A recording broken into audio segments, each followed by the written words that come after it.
Hi, this is Steve Gladys back at the George Mason Enterprise Center here in Fairfax, Virginia, and great to have you all here today. It's a lot of fun to be talking about our new book called Smile, Breathe, Listen.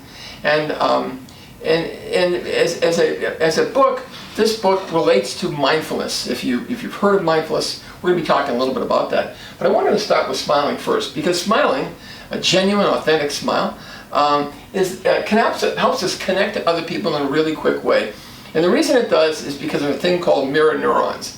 Each one of us has these mirror neurons in our brain, and so when somebody smiles or does anything, we tend to mimic them. It's kind of interesting, and the more closely we are related to somebody, the more we actually tend to mimic them. So if we're actually in love, which is kind of fun, we actually are very close in pace with the other person. So if the other person's telling a story and they smile, you keep smiling. If they frown, you start to frown.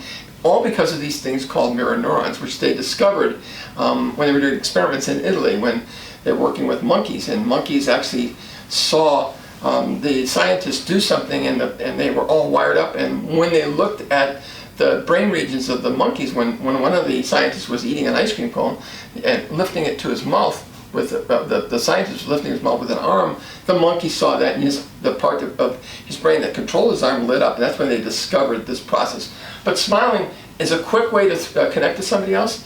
It's non-threatening. Again, when we see somebody smiling, we tend to relax. We tend to not get excited. Our middle of our brain, this amygdala area, this fight-flight area of our brain doesn't ignite. When that doesn't ignite, when that's calm, then the brain is pretty much in control by what's called the prefrontal cortex. Some more things about smiling.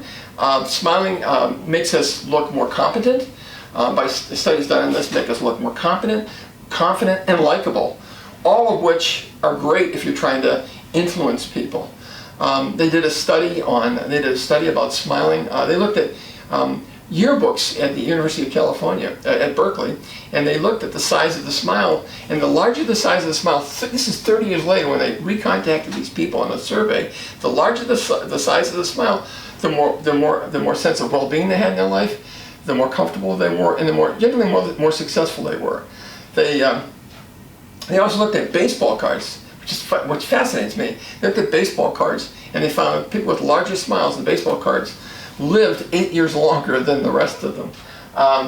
And there are two kinds of smiles. We don't have a lot of time to go into all of that, but here there's one smile which is kind of what they call the Pan Am, or the flight attendant smile, which is kind of just smiling with your mouth, but smiling with your mouth and your eyes. And I'm going to take my glasses off to see when you really smile, and this crow's feet, that's called the Duchenne smile, and the combination of those two are seen as authentic smiles for somebody else. Anyway, this is Steve Gladys, and this is just a brief overview of the book Smile, Breathe, Listen. Thanks very much for listening, and we'll be back with you with another one in just a moment. Thanks.